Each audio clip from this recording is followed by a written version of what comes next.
Hey guys, Brittany Sick here. I am making a video today to talk to you guys about the two kits that I received while I was in mortuary science school. The two kits are an embalming kit and a cosmetics kit. So let's just dive right in. Scissors.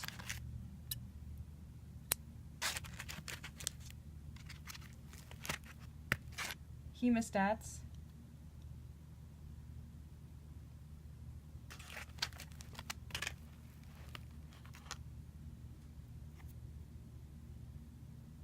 Suture needles of two different sizes.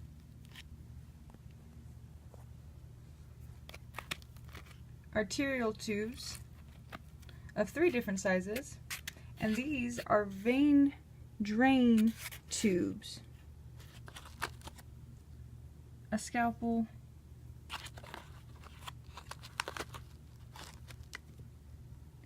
this is called an aneurysm hook.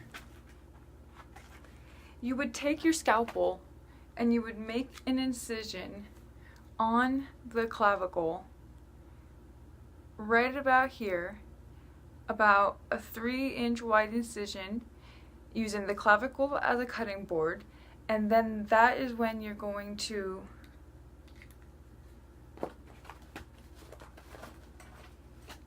take your various aneurysm hooks, and then you would be separating the fascia and looking for the carotid artery, which usually lays somewhere along here. And at this point it's easier to just reach in with a gloved hand and feel around and feel with your fingers, rubbing them between your index finger and your thumb for something that honestly feels like cooked spaghetti. And there's so many things in here and it's so hard to find, and these hooks are great for helping get through some of it, but if you're too rough with the hooks you can actually end up tearing one of the arteries or veins, and then that can cause formaldehyde embalming fluid to spill out of the artery and not reach the limbs, the toes, everything, everywhere.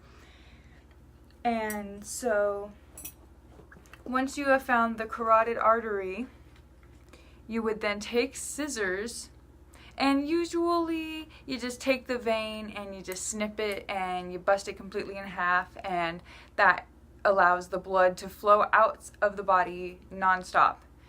And these pretty bad boys are called drainage tubes, and they are the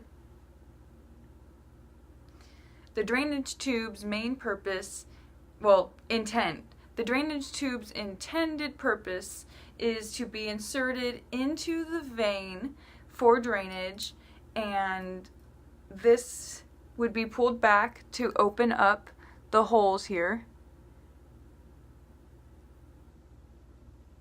And then inserted into the vein and allowed then the blood to flow out of the back of this. And if there were ever a clog from any blood clots or blood clots or cholesterol, anything, you would then pump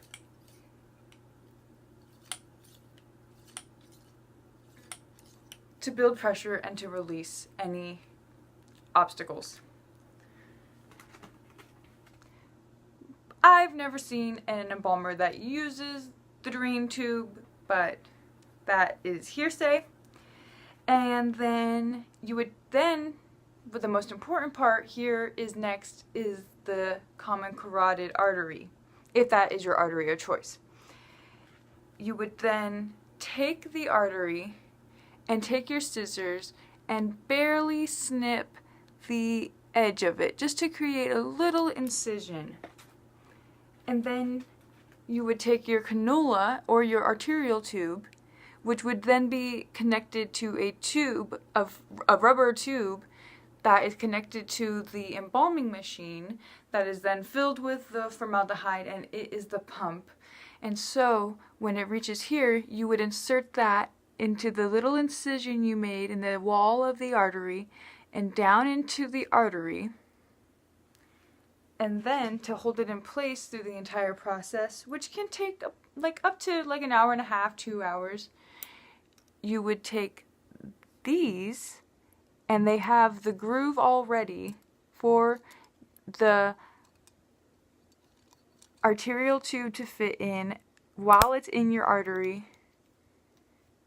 And these are locking forceps. So while it's in the artery,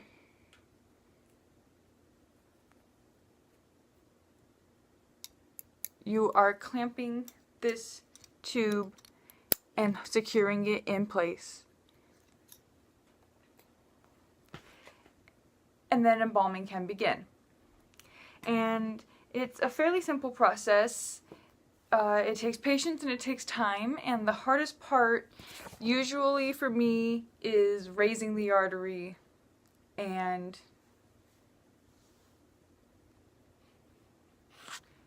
once you can find the artery, it's, the rest is just dispersing the embalming fluid throughout the entire body. That requires massaging all of the limbs, breaking down the muscles that may not have had that much blood flow in the last stages of life, and just really getting the formaldehyde in there.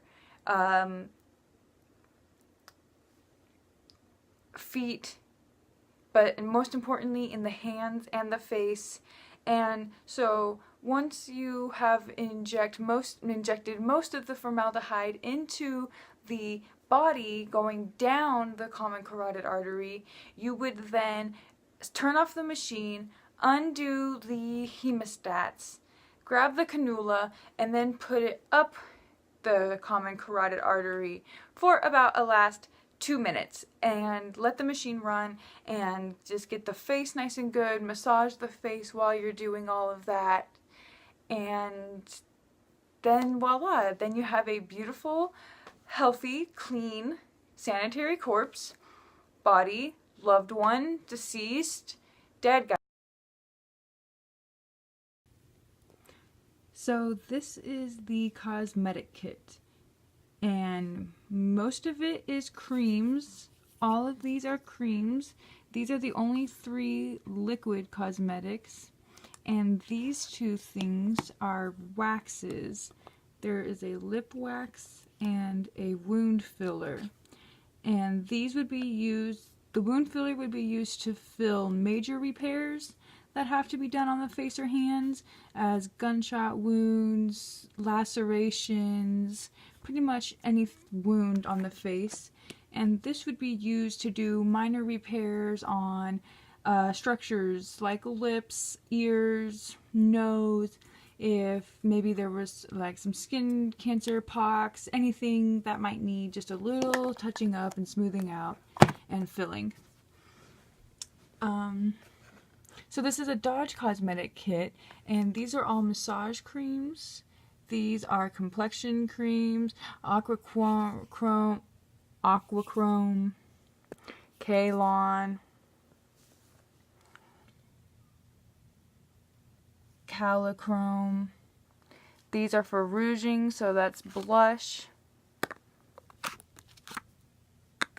They come in a huge variety of colors, so that is even just white. That would not really be used for anything. That would more be used to mix with something to give it the right shade and everything. So that is a good, nice, simple color. Some suntan. There we're getting darker. Some reddish. Lots of different hues and shades and tints of skin tones. And then we have some finishing powders. These would just be really good to set with. The white is super white, and the brunette does not look brown at all. The brunette is super white. I set everything with the brunette. With it, we get some sponges and a nice variety of brushes.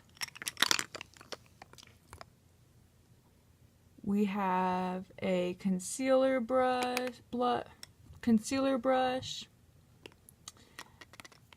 some stippling brushes, a powder brush, a lip brush, and we also have a lining brush.